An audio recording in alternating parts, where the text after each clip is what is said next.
उत्तर प्रदेश का सुल्तानपुर जिला अपने भीतर कई ऐतिहासिक और सांस्कृतिक कहानियां समेटे हुए है।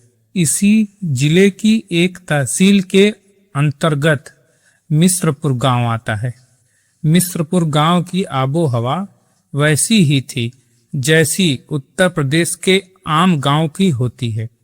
हरी भरी फसलें, सुबह सुबह कुओं और नालों पर पानी भरती औरतें और चौराहों पर बने नीम के पेड़ के नीचे बैठकर राजनीति बतियाते बुजुर्ग।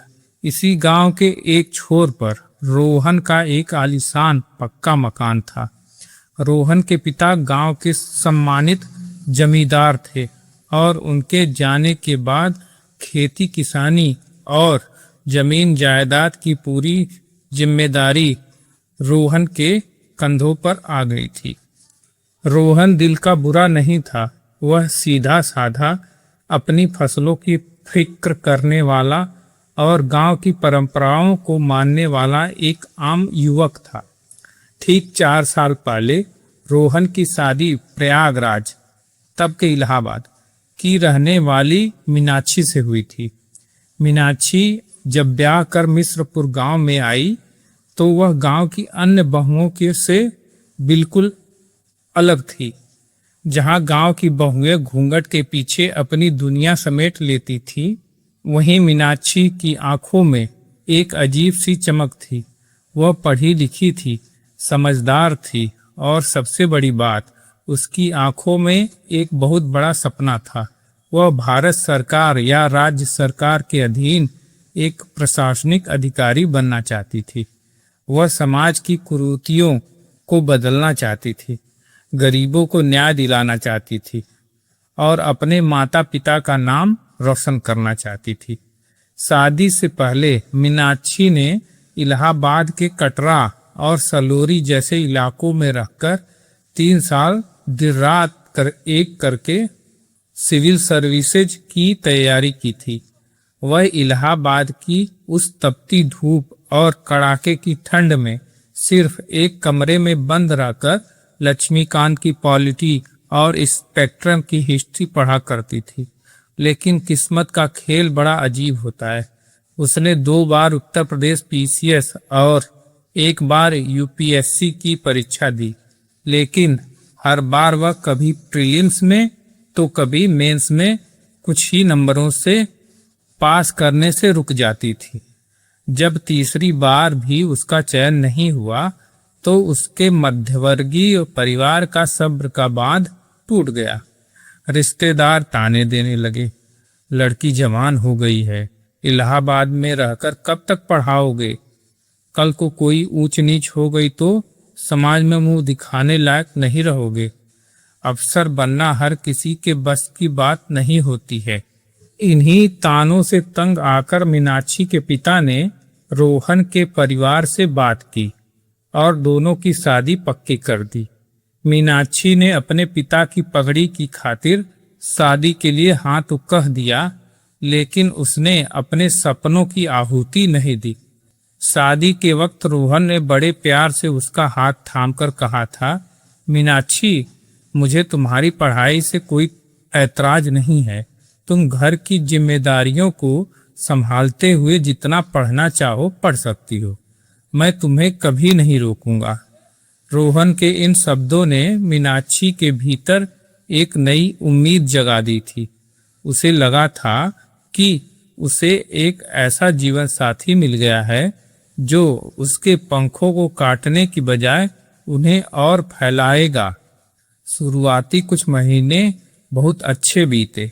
मीनाक्षी सुबह जल्दी उठती, पूरे घर के लिए खाना बनाती, सास ससुर की सेवा करती, घर की साफ सफाई करती और दोपहर को जब सब सो जाते तो वह अपनी किताबों की दुनिया में खो जाती थी। रात को भी जब रोहन सो जाता तो वह टेबल लैंप की मध्यम रोशनी में भोर के 3 बजे तक नोट्स बनाती रहती। लेकिन सिविल सर्विसेज की परीक्षा कोई मामूली परीक्षा नहीं होती है। इसके लिए 24 घंटे का समर्पण और सही गाइडेंस की जरूरत होती है। गांव के एकांत में बैठकर बिना किसी कोचिंग के तैयारी करना मीनाक्षी के लिए मुश्किल हो रहा था। ऐसे में उसके काम आए इलाहाबाद के उसके पुराने दोस्त। जब मीनाक्षी इलाहाबाद में तैयारी करती थी तब उसका एक स्टडी ग्रुप था। उस ग्रुप में राहुल, मनोज, कुछ अन्य गंभीर छात्र शामिल थे। वे सब मिलकर गंगा के घाटों पर या लाइब्रेरी में घंटों बैठकर करंट अफेयर्स और देश विदेश के मुद्दों पर बहस किया करते थे। वक्त बदला और मीनाक्षी की शादी के ठीक 1 साल बाद राहुल और मनोज की मेहनत रंग लाई। उत्तर प्रदेश पीसीएस का रिजल्ट आया और पूरे ग्रुप में खुशियों की लहर दौड़ गई। राहुल का चयन डिप्टी कलेक्टर एसडीएम के पद पर हुआ था और मनोज को पुलिस उपाधीक्षक या कहें सीओ का पद मिला था। मीनाक्षी को जब यह खबर मिली तो वह अंदर से बेहद खुश हुई, लेकिन साथ ही उसके मन में एक कसक भी जागी कि काश वह भी थोड़ी और मेहनत कर लेती तो शायद उसका भी हो जाता। जब अब राहुल और मनोज अधिकारी बन चुके थे, लेकिन वे अपने पुराने ग्रुप के दोस्तों को नहीं भूले थे। वे जानते थे कि मीनाक्षी के भीतर एक बेहतरीन अधिकारी बनने की क्षमता है, बस उसे सही गाइडेंस की कमी है। इसलिए मीनाक्षी अक्सर राहुल और मनोज के संपर्क में रहती थी। वह फोन पर उनसे घंटों बात करती थी। राहुल भाई, इस बार मुख्य परीक्षा के पैटर्न में जो बदलाव हुआ है उसके लिए आंसर राइटिंग की शुरुआत कैसे करूं?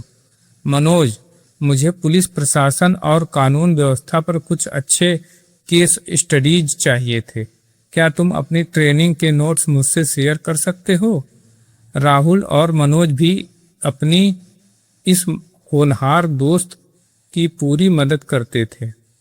जब भी वे सरकारी काम के सिलसिले में सुल्तानपुर या उसके आसपास के जिलों के दौरे पर आते तो वे मीनाक्षी के लिए दिल्ली और इलाहाबाद से मंगवाई गई नई किताबें, मैगजीन्स और जरूरी सरकारी रिपोर्ट्स लेकर आते थे।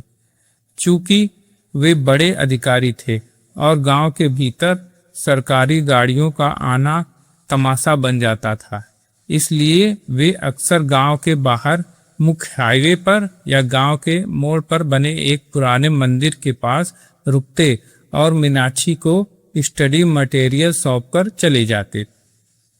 कभी कभी वे रोहन के घर के बाहर भी आते, लेकिन रोहन अक्सर खेतों पर या कचहरी के काम से शहर गया होता था। धीरे धीरे इस पढ़ाई और फोन कॉल्स का असर रोहन और मीनाक्षी के वैवाहिक जीवन पर पड़ने लगा। मीनाक्षी का पूरा ध्यान अपनी पढ़ाई पर केंद्रित था। वह जब भी खाली होती किताबों में डूबी रहती थी। रोहन जब शाम को दिन भर की थकान के बाद घर लौटता तो वह चाहता था कि उसकी पत्नी उसके पास बैठे, उससे बातें करे, पूछे कि उसका दिन कैसा रहा। लेकिन मीनाक्षी का दिमाग उस समय देश की अर्थव्यवस्था या अंतर्राष्ट्रीय संबंधों के नोट्स याद करने में व्यस्त रहता था। रोहन को धीरे धीरे लगने लगा कि मीनाक्षी उसे अपने बराबर का नहीं मानती। वह सोचने लगा कि चूंकि वह एक साधारण किसान और जमींदार है, इसलिए वह शहर की पढ़ी लिखी लड़की उसे कमतर समझती है। जब भी मीनाक्षी के फोन पर राहुल या मनोज का नाम चमकता, रोहन के दिल में एक अजीब सी टीस उठती। वह सोचने लगता कि आखिर एक शादीशुदा औरत को पराये मर्दों से इतनी लंबी बातें करने की क्या जरूरत है। भले ही वे अफसर हों, लेकिन हैं तो मर्द ही। यह असुरक्षा की भावना धीरे धीरे शक के गहरे काले बादलों में बदलने लगी। रोहन ने मीनाक्षी से सीधे कुछ नहीं कहा, लेकिन उसके व्यवहार में चिड़चिड़ापन आने लगा। वह बात बात पर मीनाक्षी पर चिल्लाने लगा, खाने में कमियां निकालने लगा। मीनाक्षी को समझ नहीं आ रहा था कि रोहन का व्यवहार क्यों बदल रहा है, लेकिन उसने सोचा कि शायद जमीन के किसी मामले को लेकर वह तनाव में है। इसलिए उसने अपनी पढ़ाई और घर के कामों पर ध्यान देना जारी रखा। इसी माहौल के बीच मीनाक्षी ने रोहन के घर पर रहते हुए एक बार फिर यूपीएससी की परीक्षा दी। इस बार उसने प्रीलिम्स भी निकाल लिया और मेंस परीक्षा में भी शानदार प्रदर्शन किया। जब दिल्ली से उसका इंटरव्यू का कॉल आया तो पूरे मिश्रपुर गांव में आग की तरह खबर फैल गई। गांव के लोग रोहन के घर आकर बधाई देने लगे। अरे रोहन भाई, तुम्हारी बीवी तो अफसर बनने वाली है, अब तो तुम्हारी किस्मत चमक जाएगी। रोहन बाहर से मुस्कुराता लेकिन अंदर से डर जाता कि अगर मीनाक्षी अफसर बन गई तो वह उसे हमेशा के लिए छोड़ देगी। मीनाक्षी दिल्ली इंटरव्यू देने गई। उसने अपना सर्वश्रेष्ठ प्रदर्शन किया। उसे पूरी उम्मीद थी कि इस बार उसका नाम लिस्ट में आ जाएगा, लेकिन किस्मत को कुछ और ही मंजूर था। जब अंतिम चयन सूची जारी हुई तो मीनाक्षी का नाम कटऑफ से महज 2 नंबर कम होने की वजह से लिस्ट में शामिल नहीं हो सका। मीनाक्षी का दिल टूट गया। वह अपने कमरे में बैठकर फूट फूट कर रो रही थी। लेकिन गांव के कुछ ईर्ष्यालु और घटिया सोच रखने वाले लोगों के लिए यह जश्न का मौका था। मिश्रपुर गांव में एक गुट ऐसा था जिसे किसी भी महिला की आज़ादी और उसकी पढ़ाई लिखाई से सख्त नफरत थी। विशेषकर गांव के 2 युवक रामू और सुखदेव। रामू गांव के मुखिया का बिगड़ैल बेटा था और सुखदेव दिन भर चौराहे पर जुआ खेलने और शराब पीने वाला आवारा लड़का था। सुखदेव ने एक बार मीनाक्षी को गांव के एक कुएं के पास देखकर कुछ खपतियां कसी थी, जिस पर मीनाक्षी ने उसे सरेआम डांट दिया था। उसी दिन से सुखदेव मीनाक्षी से बदला लेने का मौका ढूंढ रहा था। जब मीनाक्षी फेल हो गई तो सुखदेव और रामू ने रोहन के कान भरने की एक घिनौनी साजिश रची।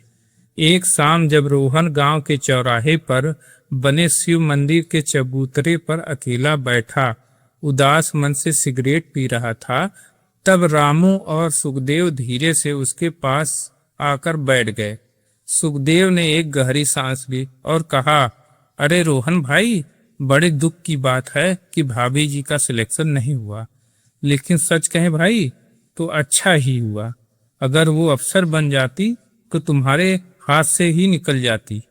रोहन ने चौंक कर पूछा, ये क्या मतलब है तुम्हारा? रामू ने आग में घी डालते हुए कहा, अरे रोहन भाई, तुम तो दिन भर खेतों में मिट्टी होते रहते हो, तुम्हें क्या पता कि पीठ पीछे क्या गुल खिल रहे हैं।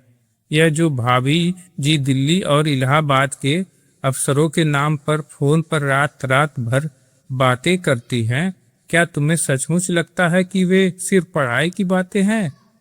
गांव के लड़के रोज देखते हैं कि जब तुम घर पर नहीं होते तो शहर से बड़ी बड़ी गाड़ियां आती है। भाभी जी घर के पीछे वाले रास्ते से जाकर उन अनजान मर्दों से मिलती हैं, हंस हंस कर बातें करती हैं और उनके साथ गाड़ियों में भी बैठती हैं। पूरा गांव थू थू कर रहा है तुम पर तुम प्यार में अंधे बने बैठे हो। सुखदेव ने आखिरी चोट की। हाँ भाई, औरत को ज्यादा आजादी देने का यही नतीजा होता है। वो पढ़ाई का ढोंग रचकर तुम्हें बेवकूफ बना रही है और अपनी अय्याशी कर रही है। जरा अपनी आंखें खोलो रोहन, वो तुम्हारे मान सम्मान को मिट्टी में मिला रही है। इन शरारती लोगों की बातें रोहन के कान में पिघले हुए शीशे की तरह उतरी। उसके भीतर जो असुरक्षा का ज्वालामुखी सुलग रहा था वह एक पल में फट पड़ा। उसने बिना यह सोचे कि रामू और सुखदेव का चरित्र कैसा है, बिना कोई सबूत मांगे और बिना मीनाक्षी से इस बारे में एक भी सवाल किए सीधे अपने घर की तरफ दौड़ लगा दी। उसके दिमाग में सिर्फ एक ही शब्द गूंज रहा था, धोखा। घर पहुंचते ही रोहन ने गुस्से में पैर मारकर आंगन का दरवाजा खोला। मीनाक्षी उस समय रसोई में सबके लिए रात का खाना बना रही थी। रोहन सीधा मीनाक्षी के कमरे में गया। वहां टेबल पर रखी उसकी महंगी किताबें, कंबाइंड स्टडी के नोट्स और प्रशासनिक परीक्षाओं के सिलेबस के पन्नों को उसने बेरहमी से फाड़ना शुरू कर दिया। उसने अलमारी से मीनाक्षी की फाइलें निकाली और उन्हें फर्श पर फेंक दिया। रसोई से आवाज सुनकर मीनाक्षी घबराती हुई कमरे में आई। कमरे का मंजर देखकर उसकी चीख निकल गई। यह क्या कर रहे हैं आप? रोहन जी रुकिए, ये मेरे सालों की मेहनत के नोट्स हैं, इन्हें मत फाड़िए। मीनाक्षी रोते हुए उसकी तरफ बढ़ी, लेकिन रोहन ने मीनाक्षी को झटके से पीछे धकेल दिया। उसकी आंखें गुस्से से खून की तरह लाल हो चुकी थी। वह चिल्लाया, यह नाटक बंद करो मीनाक्षी, बहुत देख लिया तुम्हारी पढ़ाई का ढोंग। अफसर बनने के नाम पर जो तुम पराये मर्दों के साथ कुल खिला रही हो, उसकी सारी सच्चाई आज मुझे पता चल गई। पूरा गांव तुम्हारे और उन शहर के मर्दों के किस्से बतिया रहा है। तुम पढ़ाई नहीं बल्कि मेरे पीठ पीछे बदचलनी का खेल खेल रही हो। तुम चरित्रहीन और बदचलन, ये दो शब्द जब मीनाक्षी के कानों में पड़े तो उसे लगा जैसे किसी ने उसके सीने में खंजर घोंप दिया हो। जिस पति के सम्मान के लिए, जिसके परिवार के गौरव के लिए वह अपनी आंखों की नींद हराम करके पढ़ती थी, आज उसी पति ने उसके चरित्र पर सबसे घिनौना कीचड़ उछाल दिया था। मीनाक्षी ने रोहन की आंखों में झांका। वहां वह रोहन नहीं था जिसने शादी के मंडप में उसका साथ देने का वादा किया था, बल्कि वहां शक का एक अंधा शैतान खड़ा था। मीनाक्षी ने अपनी कांपती आवाज को संभाला और कहा, रोहन जी, आप जानते भी हैं कि आप क्या कर रहे हैं?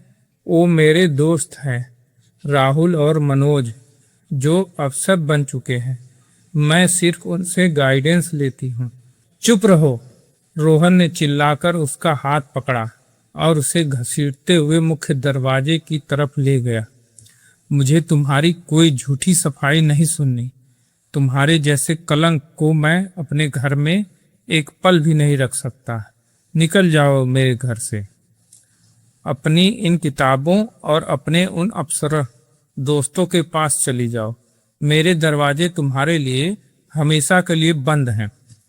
रोहन ने आधी रात को कड़कड़ाती ठंड में मीनाक्षी को घर की चौखट से बाहर धकेल दिया और जोर से दरवाजा बंद कर लिया। भीतर से उसकी बूढ़ी माँ ने रोकने की कोशिश की, लेकिन रोहन के गुस्से के आगे किसी की एक न चली। गांव की सूनी अंधेरी सड़क पर मीनाक्षी अकेली खड़ी थी। आसमान में काले बादल छाए थे और ठंडी हवाएं चल रही थी। उसके एक हाथ में फटी हुई किताबों से भरा सूटकेस था और दूसरे हाथ में उसका आत्मसम्मान।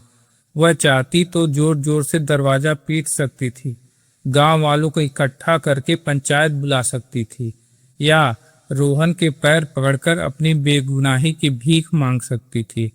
लेकिन मीनाक्षी का जमीर बहुत ऊंचा था। उसने देख लिया था कि जिस रिश्ते की बुनियाद व विश्वास का एक तिनका भी न बचा हो, उस रिश्ते के लिए रोना फिजूल है। उसने अपनी आंखों से बहते आंसुओं को पोंछा। उसकी आंखों में अब लाचारी नहीं बल्कि एक ठंडी आग थी। उसने मुड़कर रोहन के बंद दरवाजे की तरफ देखा और मन ही मन कहा, रोहन, आज तुमने सिर्फ अपनी पत्नी को घर से नहीं निकाला है, बल्कि अपने जीवन के सबसे बड़े विश्वास को लात मारी है। मैं अपनी बेगुनाही का सबूत रो कर या गिड़गिड़ा कर नहीं दूंगी। मैं अपनी बेगुनाही का सबूत उस दिन दूंगी जब मेरी सफलता तुम्हारी इस संकीर्ण सोच को घुटने टेकने पर मजबूर कर देगी। मीनाक्षी ने पैदल ही सुल्तानपुर स्टेशन की राह पकड़ ली। रात के 3 बजे वह स्टेशन पहुंची और सुबह की पहली ट्रेन पकड़कर वापस इलाहाबाद आ गई। इलाहाबाद, जिसे युवाओं के सपनों का शहर कहा जाता है, जहां हर साल लाखों बच्चे अफसर बनने का ख्वाब लेकर आते हैं। मीनाक्षी जब स्टेशन पर उतरी तो वह पूरी तरह खाली थी। उसकी जेब में महज कुछ 100 रुपये बचे थे। उसने इलाहाबाद के सलोरी इलाके में, जहां छात्रों की भारी भीड़ रहती थी, एक बेहद सस्ता और छोटा सा कमरा किराए पर लिया। कमरा क्या था, एक संकरी सी कोठरी थी जिसमें एक छोटा सा रोशनदान था, जहां से दिन में भी ठीक से धूप नहीं आती थी। कमरे की दीवारों पर सीलन थी और फर्श टूटा हुआ था, लेकिन मीनाक्षी को अब सुख सुविधाओं की परवाह नहीं थी। मकान मालिक ने शर्त रखी थी कि हर महीने की 5 तारीख को किराया मिल जाना चाहिए, वरना सामान बाहर फेंक दिया जाएगा। अपने रहने के खर्च, कमरे के किराए और किताबों के लिए पैसों का इंतजाम करने के लिए मीनाक्षी ने सुबह और शाम के वक्त छोटे बच्चों को होम ट्यूशन पढ़ाना शुरू किया। उसका दैनिक जीवन किसी कठिन धार्मिक तपस्या जैसा हो गया था। सुबह 5 बजे उठना, ठंडे पानी से नहाकर अपने लिए 2 सूखी रोटियां और आलू की सब्जी बनाना। इसके बाद सुबह 8 बजे से दोपहर 2 बजे तक वह सलोरी और कटरा के अलग अलग घरों में जाकर छोटे बच्चों को गणित और अंग्रेजी पढ़ाती थी। बच्चे शरारत करते थे। कभी कभी उनके माता पिता मीनाक्षी को एक साधारण ट्यूशन वाली समझकर झिड़क देते थे, लेकिन मीनाक्षी सब कुछ चुपचाप सह लेती थी। वह जानती थी कि यह उसका बुरा वक्त है और बुरे वक्त में पैर जमीन पर और नजरें आसमान पर रखनी होती है। दोपहर 3 बजे वह वापस अपने सीलन भरे कमरे में आती। सूखी हुई रोटियां खाकर वह तुरंत अपनी किताबों के साथ बैठ जाती। शाम को फिर 2 घंटे ट्यूशन पढ़ाने जाना पड़ता था। रात को 8 बजे जब वह वापस लौटती तो उसका पूरा शरीर थकान से टूट रहा होता था, लेकिन वह चाय का एक कड़क प्याला बनाती और अपनी टेबल पर बैठ जाती। रात के 2-3 बजे तक जब पूरा सलोरी सो जाता था, गलियों के कुत्ते भौंकना बंद कर देते थे, तब मीनाक्षी के कमरे का वह छोटा सा टेबल लैंप जलता रहता था। वह इतिहास, भूगोल, अर्थशास्त्र और संविधान के पन्नों को अपने दिमाग में दर्ज कर रही होती थी। इस संघर्ष के दौरान मीनाक्षी के जीवन में कई ऐसे मोड़ आए जब उसका हौसला डगमगा गया। पहले साल जब उसने दोबारा पीसीएस की परीक्षा दी तो वह मुख्य परीक्षा में केवल 5 नंबरों से रह गई। दूसरे साल वह इंटरव्यू तक पहुंची, लेकिन अंतिम चयन सूची में उसका नाम नहीं आया। जब भी रिजल्ट आता और उसका नाम नहीं होता, मीनाक्षी रात भर अपने कमरे के कोने में बैठकर रोती थी। उसे रोहन का चेहरा याद आता। उसके कहे वो कड़वे शब्द चरित्रहीन उसके कानों में गूंजने लगते। उसे लगता कि क्या वह कभी खुद को साबित कर पाएगी? क्या समाज हमेशा उसे एक परित्यक्त और असफल औरत के रूप में ही देखेगा? लेकिन मीनाक्षी के भीतर की अदम्य इच्छा शक्ति हर बार उसके आंसुओं को सुखा देती थी। वह अगले ही दिन सुबह उठकर फिर से अपनी किताबों को उठा लेती थी।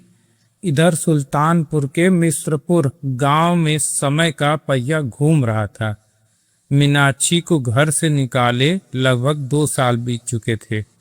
शुरुआत में रोहन को लगा कि उसने अपने परिवार की मर्यादा बचाई है। वह गांव में सीना तानकर घूमता था, लेकिन झूठ की उम्र बहुत छोटी होती है। सच एक न एक दिन जमीन को फाड़कर बाहर आ ही जाता है। एक दोपहर गांव के उसी नीम के पेड़ के नीचे बने चाय के ठेले पर भारी भीड़ जमा थी। वहां रामू और सुखदेव भी बैठे थे और रोहन भी पास ही एक बेंच पर बैठा था। रामू और सुखदेव किसी जमीन के सौदे और पैसों के बंटवारे को लेकर आपस में बहस कर रहे थे। बहस इतनी बढ़ी कि दोनों के बीच गाली गलौज शुरू हो गई। गुस्से में आकर रामू ने सुखदेव का कॉलर पकड़ लिया और चिल्लाकर कहा, साले सुखदेव, तू मुझे ईमानदारी का पाठ मत पढ़ा। तू कितना बड़ा कमीना है यह पूरा गांव जानता है। भूल गया वो रात जब तूने मुझसे शर्त लगाई थी कि तू रोहन की पढ़ी लिखी बीवी का घमंड तोड़कर रहेगा। जब उसने तुझे डांटा तो तूने और मैंने मिलकर रोहन का कान भरे थे। हमने झूठ बोला था कि वो शहर के मर्दों के साथ घूमती। वो लड़के तो सचमुच के सरकारी अफसर थे जो उसे किताब देने आते थे।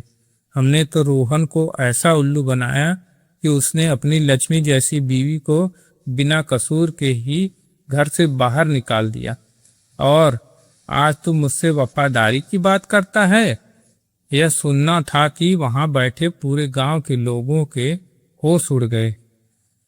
पास ही बैठे रोहन के हाथ से चाय का कुल्हड़ छूटकर जमीन पर गिर गया और उसके टुकड़े टुकड़े हो गए। रोहन के कानों में रामू के शब्द बम की तरह फटे। उसका पूरा शरीर थर थर कांपने लगा। उसके चेहरे का रंग सफेद पड़ गया। वह झपटकर आगे बढ़ा और उसने रामू और सुखदेव दोनों की कॉलर पकड़ ली। उसकी आवाज में एक भयानक चीख थी। क्या कहा तुमने? वह सब झूठ था? मेरी मीनाक्षी बेकसूर थी? सुखदेव ने जब देखा कि मामला बिगड़ गया है तो उसने डरकर रोहन का हाथ झटका और कहा, हाँ रोहन भाई, सच यही है। हमें नहीं पता था कि तुम इतने बड़े बेवकूफ निकलोगे कि बिना अपनी बीवी से पूछे, बिना किसी जांच पड़ताल के उसे आधी रात को घर से निकाल दोगे। सुखदेव भाभी से बदला लेना चाहता था, इसलिए हमने वो नाटक रचा था। रोहन के सिर पर जैसे आसमान टूट पड़ा। उसके सामने वो पूरी रात घूम गई। मीनाक्षी का रोना, उसका अपनी किताबों को समेटना, उसकी बेगुनाही की वो अधूरी दलीलें और उसका चुपचाप घर छोड़कर चले जाना। रोहन का दिल दहल गया। उसने अपनी ही मूर्खता के कारण अपनी पवित्र और देवी जैसी पत्नी के चरित्र पर इतना बड़ा लांछन लगाया था। रोहन वही जमीन पर बैठ गया और अपने सिर पर हाथ रखकर रोने लगा। लेकिन अब पछताए होत क्या जब चिड़िया चुग गई खेत। पूरे गांव में यह बात जंगल की आग की तरफ फैल गई कि रोहन ने अपनी बेगुनाह पत्नी को जलील करके निकाला था। अब गांव का नजरिया पूरी तरह बदल गया। जो लोग कभी रोहन की पीठ थपथपाते थे कि उसने अपनी बदचलन बीवी को निकाल दिया, अब वही लोग रोहन पर थू थू करने लगे। जब भी रोहन गांव की गली से गुजरता, लोग पीठ पीछे कहते, देखो यह वही महापुरुष हैं जिसने अपनी अफसर बनने वाली बीवी पर शक किया। खुद तो जिंदगी में कुछ कर नहीं पाए और उस बेचारी की जिंदगी भी बर्बाद कर दी। लोग कहते हैं कि वो शहर में भूखी प्यासी रहकर पढ़ रही है और यह यहाँ जमींदार बना घूम रहा है। रोहन के घर की स्थिति बदतर होती चली गई। उसकी बूढ़ी माँ बीमार रहने लगी और वे हर वक्त मीनाक्षी को याद करके रोती थी। रोहन का खेती किसानी से मन पूरी तरह उठ गया। उसकी फसलें बर्बाद होने लगी। जमीन जायदाद के मामलों में उसे घाटा होने लगा। घर की दीवारें उसे काटने को दौड़ती थी। वह हर दिन हर पल अपनी उस एक गलती की आग में जल रहा था। वह इलाहाबाद जाकर मीनाक्षी को ढूंढना चाहता था, उसके पैरों में गिरकर माफी मांगना चाहता था, लेकिन उसके भीतर इतना साहस नहीं था। वह सोचता था कि वह किस मुंह से मीनाक्षी के सामने जाएगा। उसने जो जख्म मीनाक्षी को दिए थे, क्या उनकी कोई माफी हो सकती है? उधर इलाहाबाद में मीनाक्षी को राहुल और मनोज के जरिए यह पता चल चुका था कि गांव में सच सामने आ चुका है और रोहन अब अपनी गलती पर खून के आंसू रो रहा है। एक दिन राहुल, जो अब एक जिले में एडिशनल मजिस्ट्रेट बन चुका था, मीनाक्षी के उसी छोटे से कमरे पर आया। उसने मीनाक्षी की हालत देखी। कमरे में केवल एक टूटी हुई कुर्सी, जमीन पर बिछी चटाई और किताबों का ढेर था। राहुल ने भावुक होकर कहा, मीनाक्षी, अब तो रोहन को अपनी गलती का एहसास हो गया है। पूरा गांव जान चुका है कि तुम बेकसूर हो। रोहन अंदर से पूरी तरह टूट चुका है।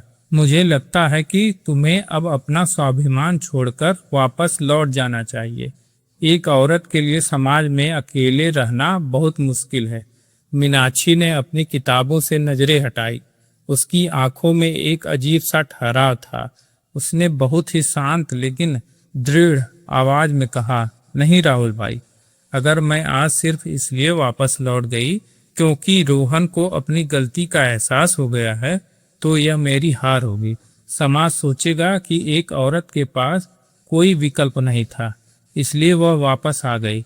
रोहन का शक दूर होना ही काफी नहीं है।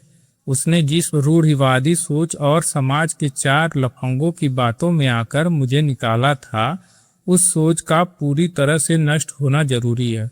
मैं मिश्रपुर गांव जरूर लौटूंगी, रोहन के सामने जरूर खड़ी होंगी, लेकिन एक लाचार, बेघर और रोती हुई औरत की तरह नहीं, बल्कि एक ऐसी ताकत बनकर जिसे देखकर रोहन को अपनी गलती का पश्चाताप नहीं बल्कि अपनी औकात का एहसास हो।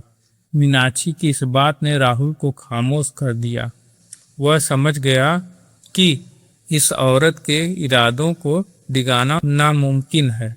इसके बाद मीनाक्षी ने अपने जीवन के अगले कुछ साल पूरी दुनिया से कटकर सिर्फ और सिर्फ अपनी पढ़ाई को समर्पित कर दिया।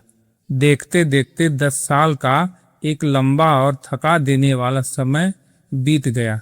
10 साल में वह बहुत कुछ बदल चुका था। 10 साल में बहुत कुछ बदल चुका था। सुल्तानपुर की सड़कें अब चौड़ी हो चुकी थी। मिश्रपुर गांव में बिजली आ चुकी थी और रोहन के सिर के बाल समय से पहले ही सफेद हो चुके थे। वह केवल 35 साल का था, लेकिन दिखने में 50 साल का बूढ़ा अस्वस्थ व्यक्ति लगता था। उसकी आंखों की चमक गायब हो चुकी थी और वह गांव में एक खामोश साया बनकर जीता था। तभी साल के एक तपने वाले महीने में सुल्तानपुर जिले के प्रशासनिक हलकों से एक बहुत बड़ी खबर आई। जिले के जो पुराने जिलाधिकारी थे, उनका ट्रांसफर लखनऊ मुख्यालय हो गया था और उनके स्थान पर राज्य सरकार ने एक बेहद कड़क, ईमानदार और आयरन लेडी के नाम से मशहूर नई महिला आईएएस अधिकारी को सुल्तानपुर का नया डीएम नियुक्त किया था। खबर थी कि यह नई महिला अफसर करप्शन के सख्त खिलाफ है और जहां भी जाती हैं, वहां के भू माफियाओं और अपराधियों की रीढ़ की हड्डी तोड़ देती हैं। पूरे सुल्तानपुर कलेक्ट्रेट में हड़कंप मचा हुआ था। कलेक्ट्रेट परिसर की सफाई की जा रही थी, दीवारों पर नया पेंट लगाया जा रहा था और हर विभाग के अधिकारी अपनी फाइलें दुरुस्त करने में जुटे थे। जिस दिन नई मैडम को चार्ज लेना था, उस दिन सुल्तानपुर कलेक्ट्रेट के मुख्य प्रांगण में हजारों की भीड़ इकट्ठा थी। कुछ लोग अपनी फरियाद लेकर आए थे, कुछ नेता और जमींदार अपनी सेटिंग बिठाने आए थे और कुछ लोग सिर्फ नई मैडम की एक झलक देखने आए थे। सहयोग की बात देखिए, उसी दिन मिश्रपुर गांव की ग्राम समाज की जमीन को लेकर एक बड़ा विवाद चल रहा था, जिसके सिलसिले में गांव के वर्तमान सरपंच और उनके साथ रोहन भी कलेक्ट्रेट आया हुआ था। रोहन कलेक्ट्रेट के मुख्य प्रशासनिक भवन के सामने बनी लोहे की बैरिकेडिंग के पास भीड़ का हिस्सा बनकर खड़ा था। उसके हाथ में कुछ पुराने कागजात थे। धूप बहुत तेज थी और रोहन के चेहरे पर थकावट और उदासी साफ देखी जा सकती थी। अचानक कलेक्ट्रेट के मुख्य द्वार पर सायरन बजाती हुई पुलिस की 2 जीपें दाखिल हुई। उनके पीछे सफेद रंग की चमचमाती हुई सरकारी वीआईपी एसयूवी गाड़ी थी, जिसके ऊपर लाल नीली बत्ती चमक रही थी और आगे के बम्पर पर गर्व से लिखा था, जिला अधिकारी सुल्तानपुर। गाड़ी के पीछे पुलिस कप्तान, एसपी और अन्य बड़े अधिकारियों का काफिला था। गाड़ी आकर ठीक कलेक्ट्रेट के मुख्य चबूतरे के सामने रुकी, जहां रेड कारपेट बिछाया गया था। कलेक्ट्रेट के मुख्य प्रशासनिक अधिकारी तहसीलदार, जिले के तमाम बड़े बाबू हाथ में बड़े बड़े बुके गुलदस्ते लेकर कतार में खड़े हो गए। सुरक्षा कर्मियों ने तुरंत भीड़ को पीछे धकेला। गाड़ी का पिछला दरवाजा खुला। सबसे पहले एक रौबदार अंदाज में कड़क सूती साड़ी का पल्लू संभाले हुए एक महिला अधिकारी ने गाड़ी से बाहर कदम रखा। उन्होंने आंखों पर काला चश्मा लगा रखा था, बालों का जूड़ा बांधा था और उनके चेहरे पर एक ऐसा तेज और अफसरी रुतबा था कि पूरी भीड़ सम्मान में एक कदम पीछे हट गई। जैसे ही उन महिला अधिकारी ने अपना चश्मा हटाया और कलेक्ट्रेट परिसर की तरफ देखा, कलेक्ट्रेट की उस हजारों की भीड़ में खड़े मिश्रपुर गांव के सरपंच की चीख निकल गई। अरे यह तो। बैरिकेडिंग के पास खड़े रोहन ने जैसे ही अपनी नजरें उठाकर उस महिला अधिकारी के चेहरे पर डाली, उसके हाथ में पकड़े जमीन के कागजात छूटकर कलेक्ट्रेट की धूल में गिर गए। रोहन की आंखें फटी की फटी रह गई। उसके गले से आवाज निकलना बंद हो गई और उसके पैरों तले जमीन खिसक गई। वह कोई और नहीं, वह साक्षात मीनाक्षी थी। वही मीनाक्षी जिसे 10 साल पहले उसने एक रात अपने घर से धक्के मारकर बदचलन और चरित्रहीन कहकर निकाला था। आज वही मीनाक्षी पूरे सुल्तानपुर जिले की भाग्य विधाता यानी जिला मजिस्ट्रेट डीएम बनकर उसके सामने खड़ी थी, जिसके एक इशारे पर बड़े बड़े जमींदार जेल जा सकते थे, जिसके सामने जिले का पूरा पुलिस बल सल्यूट मारकर खड़ा था।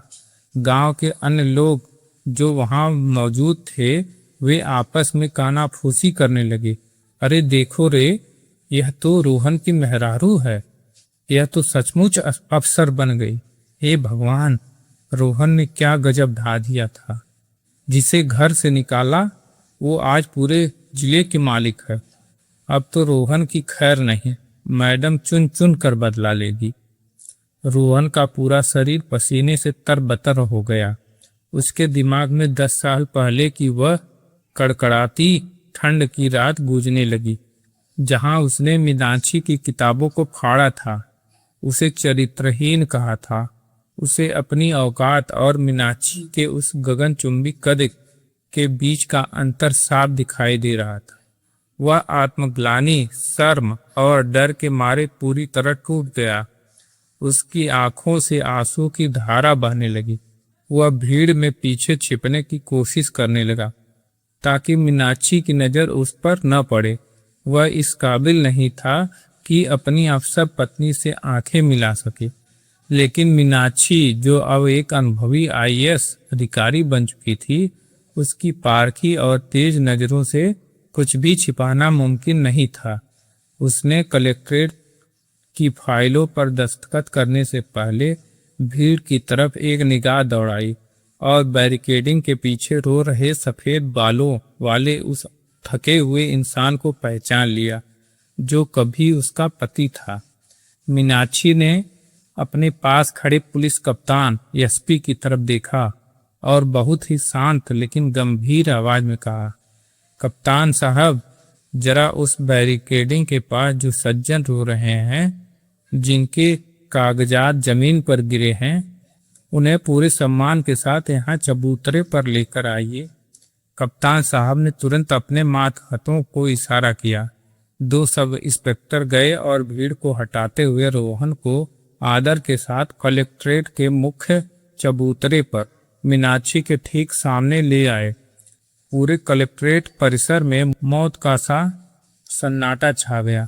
हजारों की भीड़, मीडिया के कैमरे और जिले के सारे अधिकारी सांस रोककर देख रहे थे।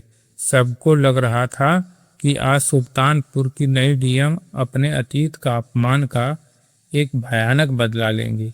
लोग सोच रहे थे कि वह रोहन पर कोई झूठा केस लगवाकर उसे जेल भेज देंगे या उसे सरेआम थप्पड़ मारेंगे।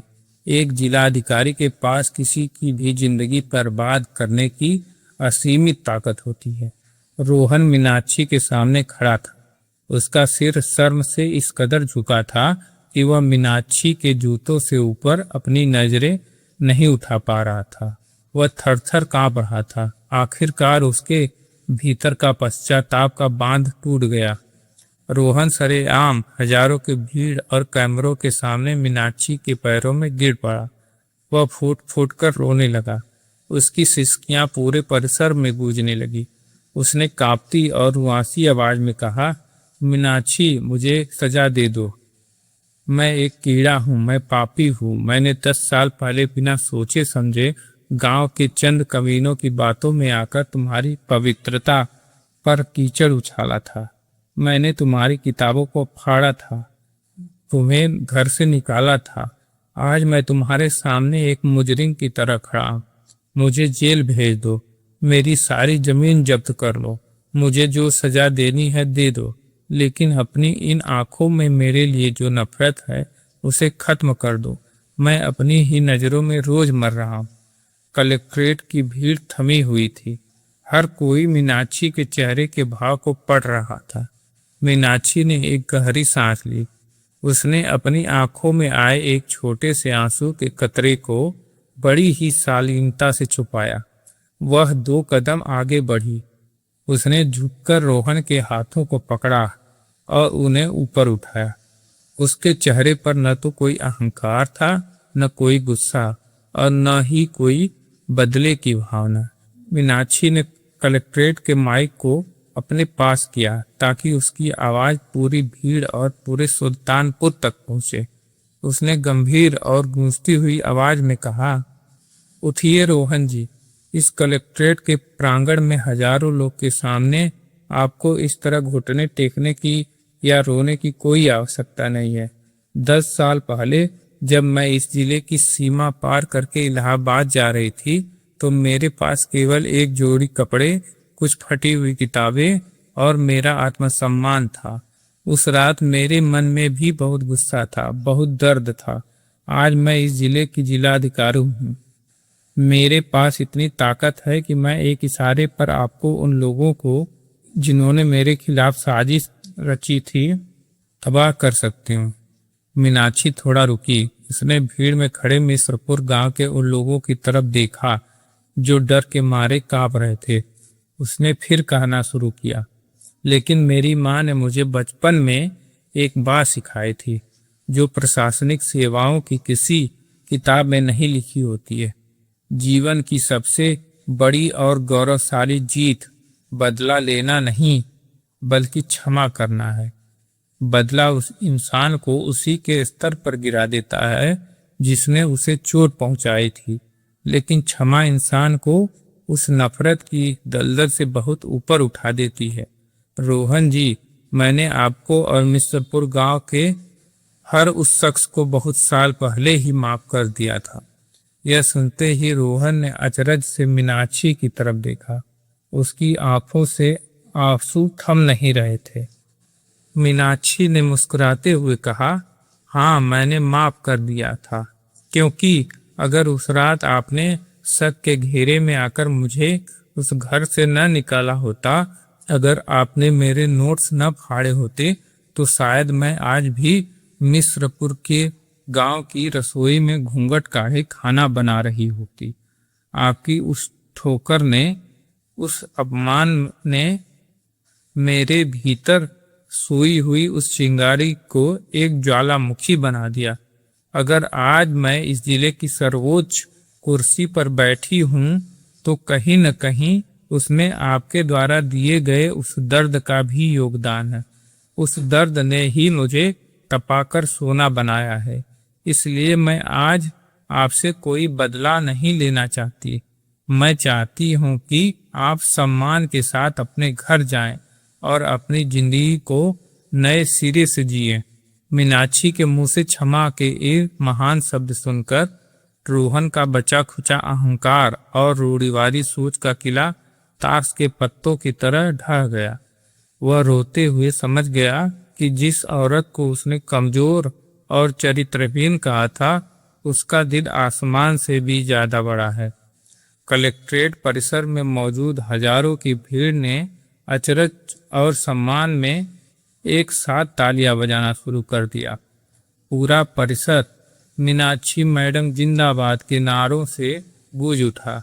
उस दिन मिश्रपुर गांव और पूरे सुल्तानपुर जिले के लोगों को एक बहुत बड़ी सीख मिली। लोगों ने सीखा कि कानों की कच्ची अफवाहें और बिना सोचे समझे किया गया अंधा शक हंसते खेलते परिवार को उजाड़ सकता है, जबकि एक दूसरे पर किया गया अटूट विश्वास, सम्मान और शिक्षा इंसान को फर्श से उठाकर अर्श पर बैठा सकती है। रोहन एक बिल्कुल बदले हुए, पवित्र और हल्के मन के साथ वापस अपने गांव लौट गया। अब उसके मन में शक या हीन भावना को कोई मैल नहीं था, बल्कि मीनाक्षी के लिए अगाध सम्मान और गर्व था। और मीनाक्षी देश और समाज की सेवा के लिए अपने कलेक्ट्रेट के चैम्बर में कदम बढ़ा चुकी थी। दोस्तों, रोहन और मीनाक्षी की यह कहानी हमें सिखाती है कि समाज में उड़ने वाली अफवाहों पर कभी भी आंख मूंदकर भरोसा नहीं करना चाहिए, क्योंकि विश्वास ही हर रिश्ते की असली ताकत होती है। और साथ ही यह कहानी हमें यह भी सिखाती है कि एक महिला के सपनों को कभी कमतर नहीं आंकना चाहिए। अगर उन्हें सही मौका और हौसला मिले तो वे आसमान को भी छू सकती हैं। अगर इस कहानी ने आपके दिल को छुआ हो और इस कहानी से आपको जिंदगी का कोई बड़ा सफर तय करने की प्रेरणा मिली हो, तो हमारे YouTube चैनल सफर से सीख को सब्सक्राइब करना बिल्कुल मत भूलिएगा। इस वीडियो को एक प्यारा सा लाइक दें। अपने दोस्तों और परिवार के साथ इसे शेयर करना न भूलें और कमेंट सेक्शन में हमें लिखकर बताएं कि मीनाक्षी का बदला न लेकर क्षमा करने का फैसला आपको कैसा लगा। मिलते हैं आपसे एक अगले वीडियो में एक और बेहतरीन और दिल छू लेने वाली कहानी के साथ। तब तक के लिए देखते रहिए, सीखते रहिए सफर से सीख के साथ। धन्यवाद। जय हिंद।